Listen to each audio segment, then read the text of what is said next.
Terry, I think we're going to have a lot of fun on today's show. I do too. We're going to talk about some things that, every handicapper out there is always trying to search for that one little thing. We'll get to that in a little bit about the magic formula or potion that can help you pick more winners, right? Yep, that's right. But just a quick recap yesterday. Unfortunately, we missed on our pick fours, but Sean hit his. As I mentioned, was only $39 or something like that, because it was a lot of chalk again and short fields and scratches messing us all up. Today we're at Woodbine. Hopefully the scratches that we've noticed so far, there aren't more to come. I know they're expecting rain. There's one turf race. Maybe they'll take that race off the course, put it back on the all-weather track. We'll see. But as we've mentioned before, you don't always want to, just because we missed the pick four doesn't mean you want to toss out our picks. Winning 4 races in a row is not the easiest thing in the world. That's why some of those things pay off pretty nicely. But if you look at the tickets that we had, I know that in the second leg, my 4 horses combined for a $200 superfecta. So wow, that's cool. Yeah. So if you had just boxed them $12, you would have gotten $100. If you boxed it for 24, you would have gotten 2, 13, 18. It's not the first time that's happened, Terry, either. No, I know it happens quite a bit. So people should really be looking at it from that standpoint also. Not only that, but trifectas and doubles. Sometimes pick threes. I like to do pick threes in my pick fours. A lot of times I'll hit the pick 3, even though I don't hit the pick 4. Right. That happens to me too. Yeah. Unfortunately, I usually get knocked out in the first leg or the last leg. So that means one of the pick 3s kick in. Yeah, you have to with that pick 3, you have to either get the first or the last leg. So if you're not, for me, that's always typically what happens. I get knocked out in the first leg, and then I win the next 3, and I just wonder, and then I don't actually play the pick 3. It's just and I think to myself, "Are you out of your mind? What's wrong with you?" Yeah. Yes, Tom Carley says he's never seen me without a cap on. Today, I'm doing the Google Dolls look, the black shirt and the hair down. Figured I'd do a little bit of that today. If you're familiar with the Google Dolls. Yeah. In any case, so Tom actually put in a pick 4 today too for the hot dog and the prime rib at Woodbine, but I forgot to tell him that they were only 40 cents. So he didn't spend as much money as he thought he did. So it's kind of like going into the washing machine after you dry your clothes and finding a $20 bill in your pocket, Tom. So you just found some extra money today. Consider yourself blessed. That's great. That's really great. So let's go ahead and get started today with some news about horses that many horse racing players are familiar with. First up on the screen here is Charlatan. Charlatan is going to be retired to become a daddy over and over and over and over again. They're going to pay $50,000, it looks like, for live fold stands and nurses. So this is an interesting thing to me because Charlatan, I remember, did he win the Arkansas Derby? And then later on was another Baffert horse that was DQ'd because of the dog ate my homework excuse again? I think so, yeah. I think you're correct in that. So. Yes, so I kind of that interests me. I wonder if that is why at $50,000, if people are a little bit worried about that, unworried about that. I'm curious about what that means because I do remember him getting DQ'd. Then he came back, and he did run really well in a couple of other races. I know he ran in that $20 million races, and he in Saudi Arabia, and I think he finished second or third behind Nick's Go, which was we saw Nick's Go just the other day. That's a real horse. That's right.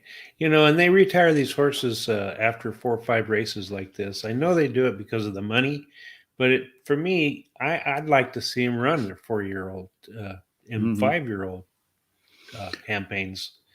I just wonder, in light of what's going on, if maybe the most profitable route for Charlatan right now is definitely because of the fact that he got DQ'd, and as Tom Carley mentioned, never won a Grade 1 race, which brings us, good segue there, Tom, brings us to our next story of the day, and that's Hot Rod Charlie is going to start in the Pennsylvania Derby, which I kind of find interesting as well, because I would think, and I look through this, and I would would have thought that they would have entered him into a race to possibly go back home and run in the Breeders' Cup, but the Pennsylvania Derby, from what I saw, is not a Breeders' Cup qualifier.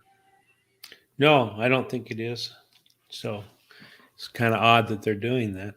Well, Tom had mentioned the Grade 1 stud fee, so he's looking for that ever elusive Grade 1 win after he should have had it in the last race, but couldn't run straight at Monmouth thanks to the, I guess, whip, right? The whip rules. Yeah, that could be. So, yeah, I felt sorry for the horse in that race because he did run a great race.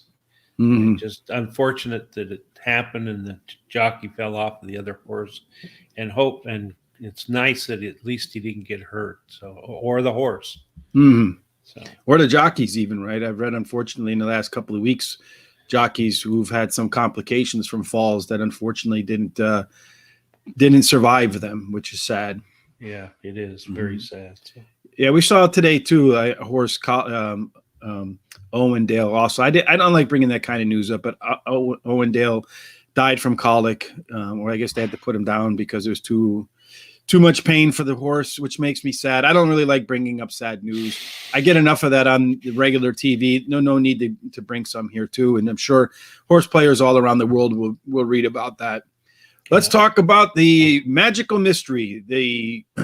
I found this. I found this particular story today to be pretty interesting. It's an opinion piece in U.S. Racing about handicapping or alchemy. That is the question. So essentially, are we trying to make something out of nothing, Terry, or are we ever going to find the Holy Grail? Yeah, I agree with that. And when I read this, the handicapper's work alone, that describes me to a T. I'm always by myself when it's track, unless I have my grandkids with me, of course. And the other thing is that I've always been looking for the secret since I was very young, since I was a grade school kid. I've been trying different methods and different things for years and years and years. So Tom Carley says pace makes the race.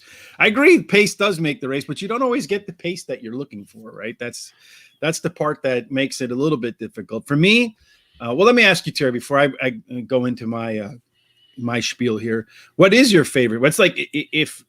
What's your go-to start? Here's where I'm going to look at the race, and if a horse meets A, B, or C, I'm definitely putting him in. Well, I have a lot of different favorite angles, but one of my favorite angles is that I love consistency in a horse. In other words, if the horse can break on top and lead all the way, and in addition to that, if he can't or he doesn't and he comes from behind, that's consistency for me. And the other thing is that if he can, win and do well at the shorter distances, the 5 furlong, 6 furlong, and do well at the mile to mile 16, mile and a quarter, that's also something that I really look for. So those are your favorite angles? Yeah, it's one of my favorite angles, yes. Well, for me, my story is a little bit longer than that. I'll try to keep it as brief as I can. But I have mentioned many times before how I'm always shocked by how our government wastes our taxpayer money.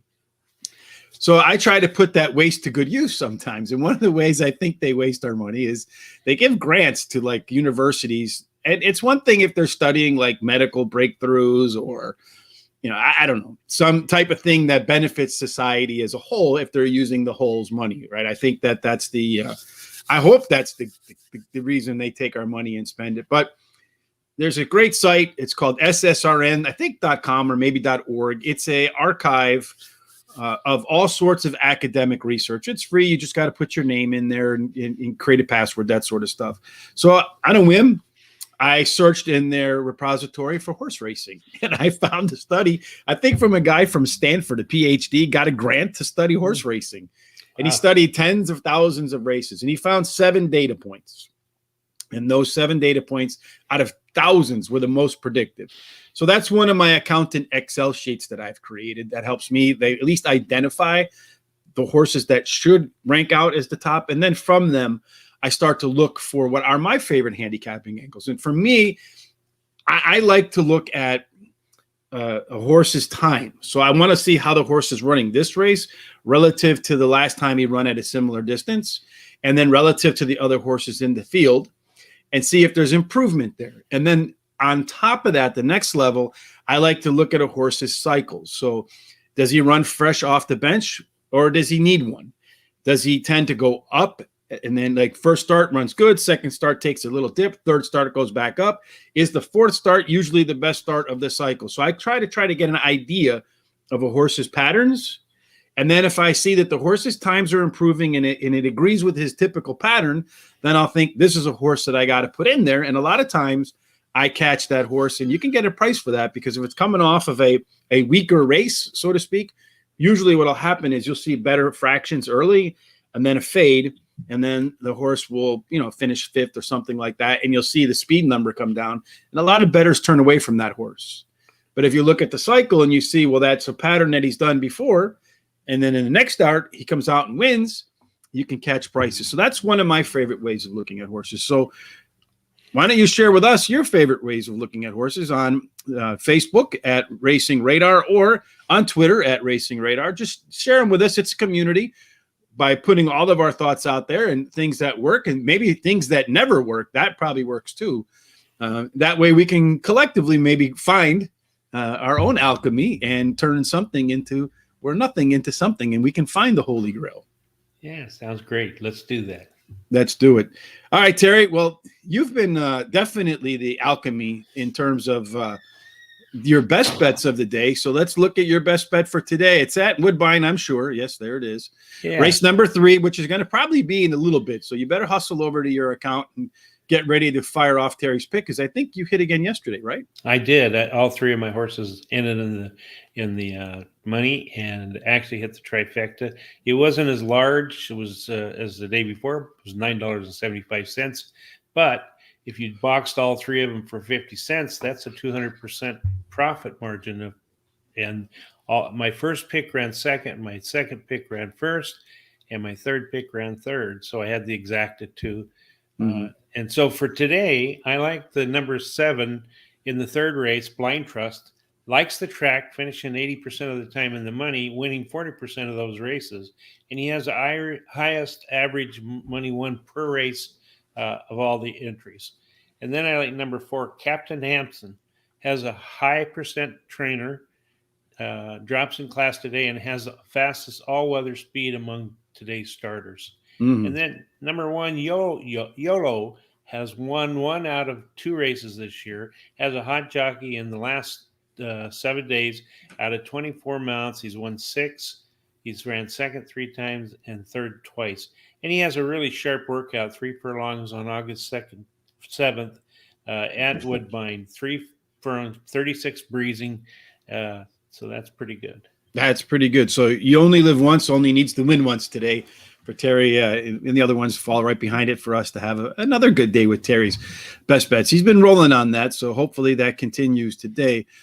Where we haven't been rolling, unfortunately, Terry, is in our pick 4s, right? It's been a struggle lately. I mean, we started the week with a winner that was a loser.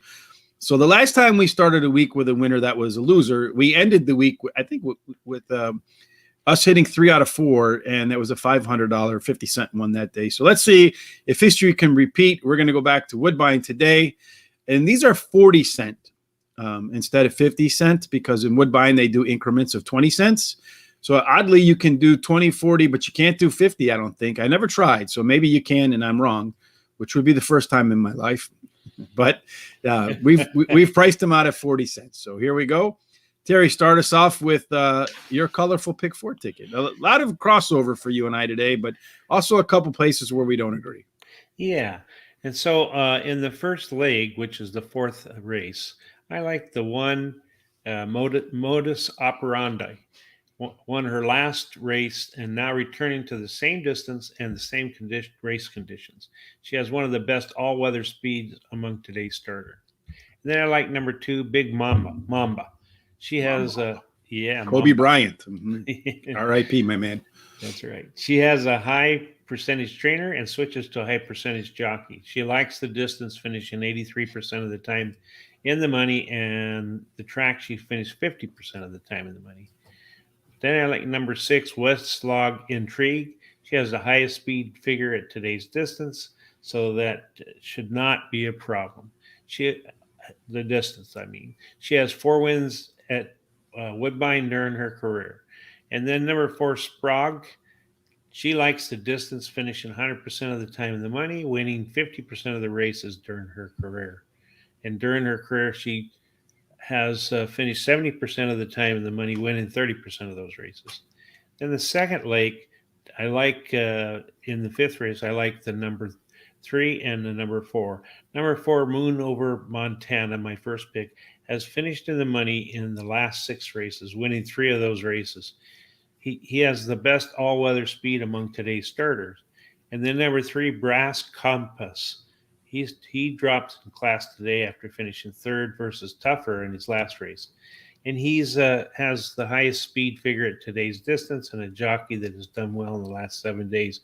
Out of 21 mounts, he's had 6 wins, 4 seconds, and 4 thirds. And then in the 6th race, I've got 3 horses. I like the 2, Pop the Campaign. She has the highest race speed rating while running second to versus similar in her last race. Then I like number 4, San Nicola Star. She drops in class today and can improve in the 3rd since her layoff, 3rd race. She has the best all-weather track speed among today's starters. And then number 9, Classy Mistress. She drops in class today and should improve while returning to a route. She has a hot jockey in the last 7 days who's done the following: 10 mounts, 3 wins, 2 seconds, and a third. Then in the last leg, the 7th race, I like 2 horses, the 6 and the 7. The 7 being my top choice, Super Hot. He has finished in the money 6 out of the last 7 races. He can handle the turf at any distance, including this one.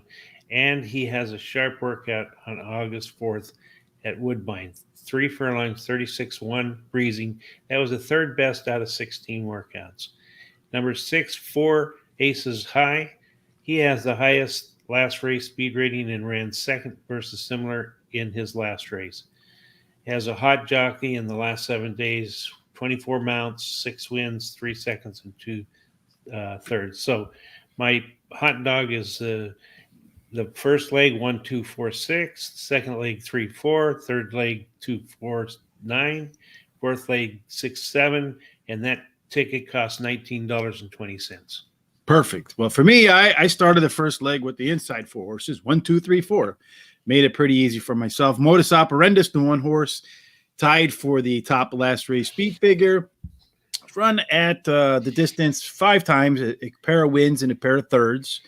So I'm expecting this horse she tied for the best effort ever out of this group on all weather. So and I'm expecting her to continue to step up in her past performance line. So you see that she's getting better from race to race. She's a little bit further ahead in the pack as they approach the finish wire. So I like that stepping up the ladder.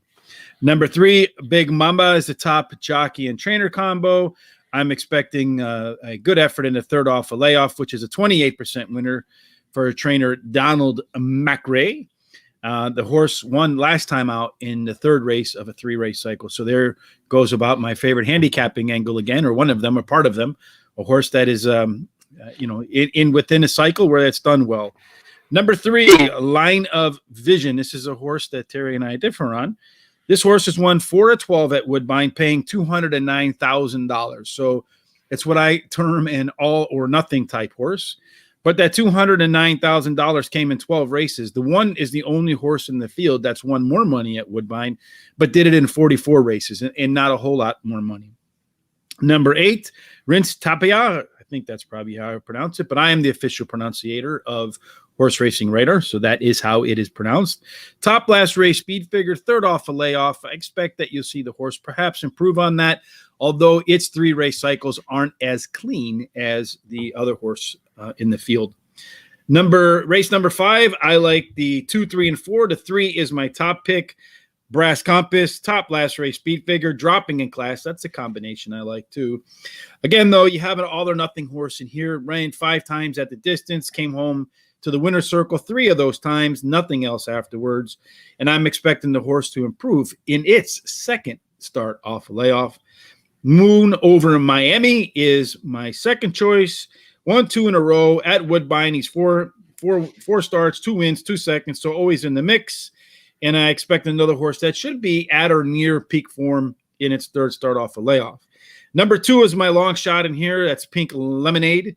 Pink Lemonade dueled and faded in its first start last time out. You kind of look back at again, looking at cycles. Last time Pink Lemonade did something similar, came out and blasted the field by 7 the next time out. Race number 6, I just like the 9 horse only.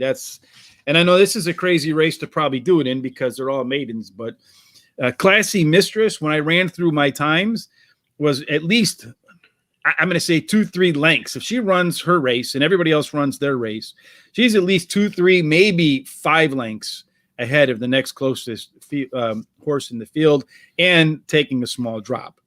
In race number 7, my top pick, I like the 2 here over the 2 favorites, the 6 and the 7, Rockcraft, because when you look at 5.5 furlongs on the turf, there is a slight speed advantage, but there's also a huge inside post advantage. The inside 3 horses have won the majority of the races. So you have the inside speed. 2 is going to be the fastest out of the box. It's inside, so it has a slight pace advantage, but a huge post position advantage. I feel like it's going to get ahead of the two favorites, the 6 and the 7, and hopefully close it out with a high-priced winner.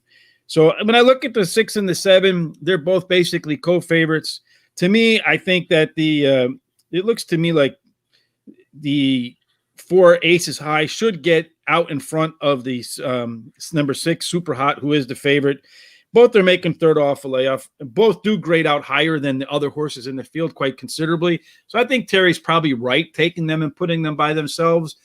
But I'm just afraid to get beat by a bias, inside bias, especially one that favors speed. There's really no other speed to the inside. The 1 and the 3 should be easy for the 2 to clear.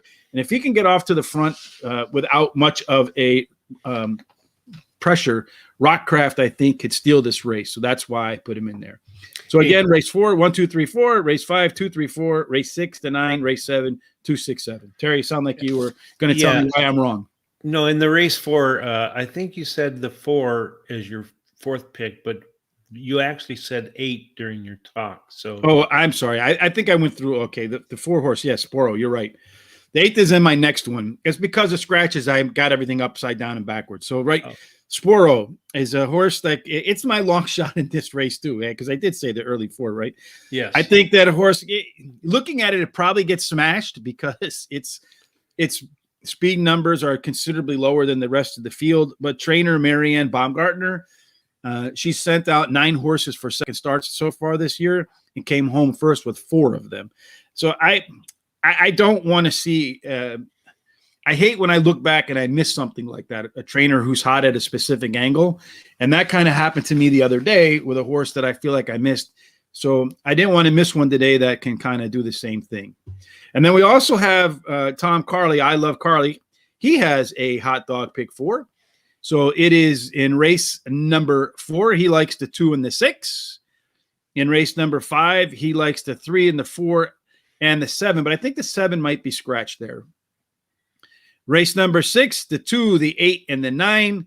In race number 7, he likes the 6 and the 7. And he did mention that in the maiden race, he probably would have won all if he knew they were 40 cents. So I tricked them a little bit, Terry, so we would have an advantage. You got to do what you have to do. Yeah, we can't let the guest beat the host 2 days in a row. No, you can't. That would be horrible. All right, so now we're going to go on to spend Terry money again. We both spent $96. Here you can see the 8, Terry. So that's why I brought up the 8, because my sheet of paper is out of order thanks to the scratches. All right. Well, in the prime rib pick 4, for me, I like the same 8 that Rich did. So I've added it to the first, to my first leg. So my first leg would end up being 1, 2, 4, 6, 8. And I like the 8 because it's got a high percentage trainer and one of the highest last race speed ratings. She also won her last race at Woodbine, has a hot jockey in the last 7 days. And then in the next leg, I added the 5 to the 3, 2, 3, 4. Mm-hmm. Oh. And the 5, let's see. 5 horse? Yeah, had the highest last exclusive site or executive site. Yeah, executive slight had the last speed rating while running first, highest. He has Top a chief great, speed figure. yeah, he has a great workout on July 25th at Woodbine, 46 breezing. He was the second out of 117 workouts. And in the sixth race, I added the six to my horses. She showed early speed, Hollywood Ring, and her last race, and now drops in class today, which should benefit her. And in the seventh race, I added two horses. Well, it looks like you added one, Terry, because you had the 6 and the 7 last time, so you added the 5. Oh, geez, I've got mine says different here. So anyway, okay. Well, the 5 has dropped in class today and should improve in a second start since her layoff. He has a good workout on August 6th, and it's 5 furlongs, 101, 4 breezing, and he was 4 out of 12. And I know why I have the 2 in there, because in the race 5, the 7 was scratched, so I ended up without the 7 in there. And I added the 2 in my race 7 or last leg, because the shorter distance will benefit him, and he has the best turf speed, is the fastest among today's starters. Yeah. All right. So did I mess up race 6 then for you, Terry? Yeah. Is it 2, 4, 6, 9? Is that what you have? That's it. That's it. But so race 5, you want to have the race 7, you want to have the 2. Yeah. Yes, I do. And in race 5, I actually have 3, 4, 5. 3, 4, 5, no 2? No 2. Okay, because I think you had the 2 in the 3, 4, 5. All right, so I will correct that. So there's no 3, 4, 5 in race 5 for Terry. I do have the 3, 4, 5, no 2. Okay. So for me, in the race number 4, I added I know these scratches just messed me up. So I take it right off of Terry's sheet, and then we scratches, and then it doesn't. I don't know. Anyway, race number 4, I have the 8. I added him, as I already mentioned, top last race speed figure coming off the. Should be better in the next race, third off a layoff. In race number 5, I added the 5 executive sight, top last race speed figure. And his history says that he'll be better in race 2 off the bench. So any improvement there should be a positive. In race number 6, I do have the 2 horse, Pop the Champagne. So again, I was looking at the times that horses ran at a mile and the 16th, and Pop the Champagne has the second best time of any of the other horses in the field. And the last start was his only start in 4 races where he didn't have any problems at some point in the race, either bumped at the brake, forced out wide, stalled at the gate. So he had issues in every start except his last. Number 5, You Thrill Me, improved. He was in his 3rd race, improved from his 1st race to his 2nd race. If he improves again in the 3rd race, that would be a great thing, would be very competitive. And then finally, Hollywood Ring, dropping in class. That's the 6 horse. And I think he could be the lone speed in this race. And if he can get away with it, he has a really good chance to maybe steal this race. And then in race number 7, I have the 2, 6, 7. So Terry, why don't you share with us your the correct numbers again? So race 4 is right. 1, 2, 6, and 8. It's 1, 2, 4, 6, 8. And then race number 5 is 3, 4, and 5 only. Yes. All right. And then race number 6.